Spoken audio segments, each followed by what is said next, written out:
You know what really sucks? When you film like this whole segment of videos and you somehow deleted it. You have no idea. So I'm gonna have to refilm this whole segment that I had. Will it ever end? Hey guys, my name's Melissa and you are watching Face of Fiction. Today we're actually going to be doing part 2 in our Pinky Rose review. This past week I have been playing so very much with this beautiful, beautiful palette, the Exotic Peacock. And if you flip it up, look at those colors. And as you can tell, I have dabbled and I have had a lot of fun with these colors. I don't really know what look I'm gonna go for. I am going to point out the obvious. I've got a cut on my lip right here. Hopefully it doesn't bother you, because it certainly bothers me, and I have to like tell myself to just relax and stop focusing on it. My skin is also going a little crazy and I feel like I'm out of focus. Yeah. And it's because I'm having some type of reaction to something. We're still not really sure what it is. Oh my god, that's gonna drive me crazy. So that's better. Okay, we don't really know what it is, but I've been itching and like I have marks all over. I don't think you can see them on video. The back of my hands are like bumpy and scaly. Like we thought maybe I was allergic to the dog, but it just keeps spreading and it's just, I haven't changed anything. So, but what I'm about to do is I'm gonna cut out everything except for like one thing of shampoo and conditioner and a body wash, probably like Dove, and see, just use it for a week and see if maybe that helps, and maybe there was something that's just been aggravating me. I don't know, because I can't think of anything that has changed. The only thing that's really changed is we have a dog. So, alright. So the first thing we are going to do is put some eyeshadow primer. And of course I'm going to use the Lorac behind the scenes. And you can't even see it. That's okay. You'll have to trust me on this. Lately, I will tell you, I have been loving ColourPop's concealer. I have loved the concealer enough that I bought more. Like I bought it back up. When I first got it, I was like, ugh, I don't like this, it's dry. But as I've used it more, I really like it. Because it stays in place. And I cannot stand things that slip and slide. Like today I was using the Tarte Shape Tape and I have not used it before, at least throughout the day. And I had put some moisturizer on my face too, and it just felt like things were just slipping and sliding, and I had to powder it down a little bit more than I normally have to, and I wasn't crazy about that. So I don't know. I think I might like it a little bit more than the Tarte Shape Tape, which I know is blasphemy in the makeup community, but I'm just saying, I really like it. And I actually use the shade, I want to say F6. It's a fair shade, and it just gives a very lifted appearance to my eyes, and it does amazing things as eyeshadow primer. So heads up on that. What color am I gonna use for the base? I really like Provocative, which is this gorgeous green shade. And I also like this purple shade called Sultry. Those are probably my two favorites in this palette. I will say that I'm not as crazy about this palette as I was obsessed, because I feel like with this palette you do kind of have to use another palette, and usually like when people complain about that, I'm like, really? But just using this palette for the week, I realized like I was having to get super creative with looks. And sometimes that can be hard, especially when you're waking up at 4 in the morning and the dog has woke you up like every 2 hours before that and you're just tired. So I see what people are saying now in regards to that, but at the same time, I'm still kind of like, it's still beautiful, so whatever. So I think I'm gonna take this brush right here, and I'm not going to dampen it or anything like that because I do want you to see the pigment in its truest form. So there it is. I'm just gonna lightly start putting it right here.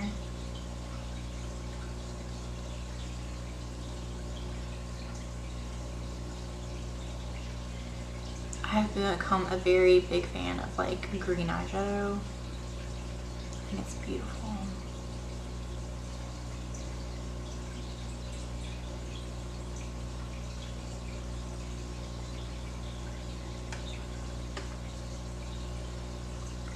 So that's the green, and that's provocative. And do the same to this eye. And if you haven't noticed, this is where I've been cutting and like fast forwarding, because otherwise my videos would be like super freaking long. So have any of y'all watched the Ted Bundy tapes? I tried to watch it the other day and I got bored out of my mind. I realized that I am not a true crime person.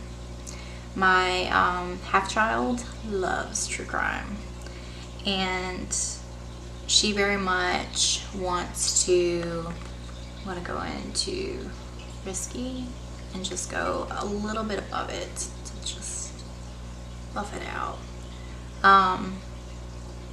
I have a pretty good idea. I mean, she wants to major in criminal justice, and I have a pretty good idea that she's wanting to go into like the profiling things. That's something that interests her a lot, which I think is really, really cool. I could definitely see her being that type of kick-ass female in a mostly male field. Alright, so I think, do I want to stay in the greens? Maybe I go for Mardi Gras, since Mardi Gras is going to be coming up soon, and I do the green and the purple. How about that? So I'm going to take this discreet color and just do it on the edge.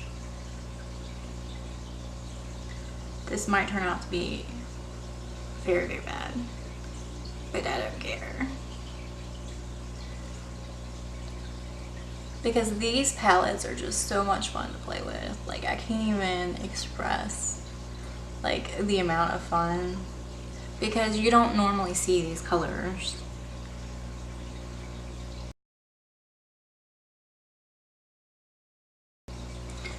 I'm also trying to catch up on How to Get Away with Murder.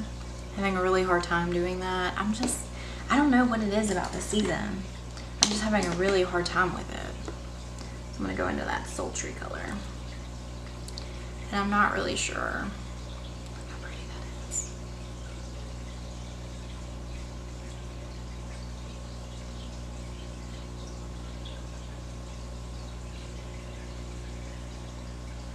Oh no, I got some purple on the inside corner. That's not good.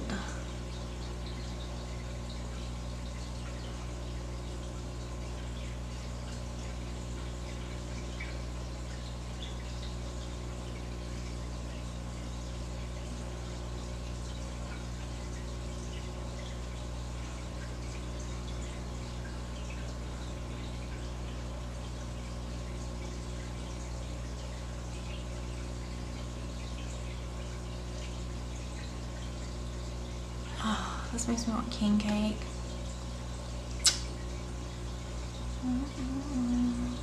That's what I like about living so close to Louisiana. Like, you get some of that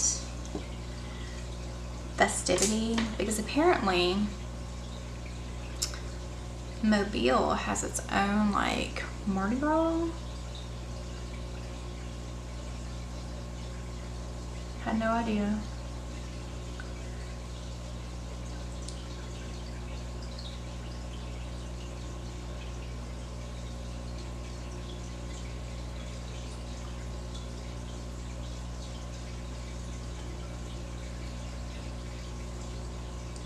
And like, it's a big to-do down here. Like, people get dressed up, they go to masquerades.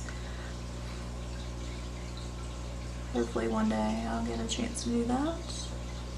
It's not gonna be this year. Maybe when the kids graduate. Which, by the way, Haley's prom is coming up, which is half kid number 1. And she has asked her dad to walk her in the senior walk that they do at prom. I don't really know what that's about. But like,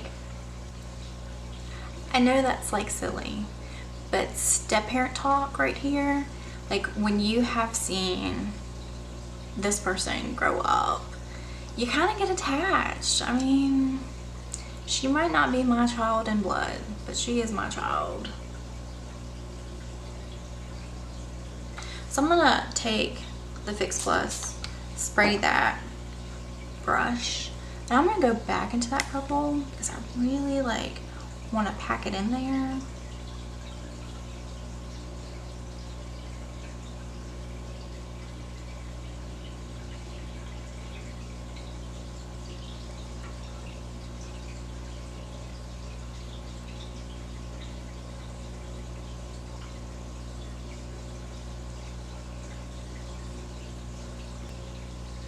See how texturized my skin is right here?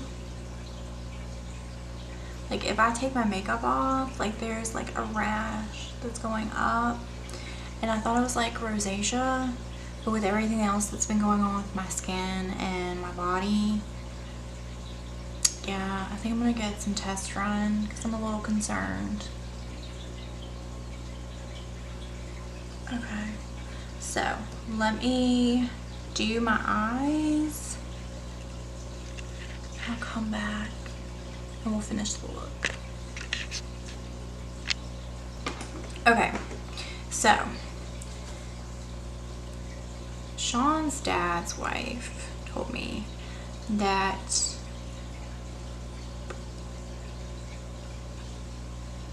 Mardi Gras originated in Mobile, Alabama. So we are going to wiki this and we are going to find out, because knowledge is power, and why not? Okay, so wiki Mardi Gras.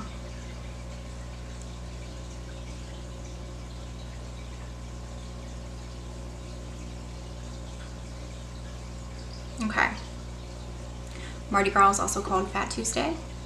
Refers to the events of the carnival celebration beginning on or after Christian feast of the Epiphany, Three Kings Day, and culminating on the day before Ash Wednesday, known as Shrove Tuesday. Mardi Gras is French for Fat Tuesday, reflecting the practice of the last night of eating rich fatty foods before the ritual fasting and of the Lenten season. So obviously, if you're Catholic and you practice Lent, that's where you come in. So, oh, it's on March 5th this year. It's usually in February, so that's a little interesting.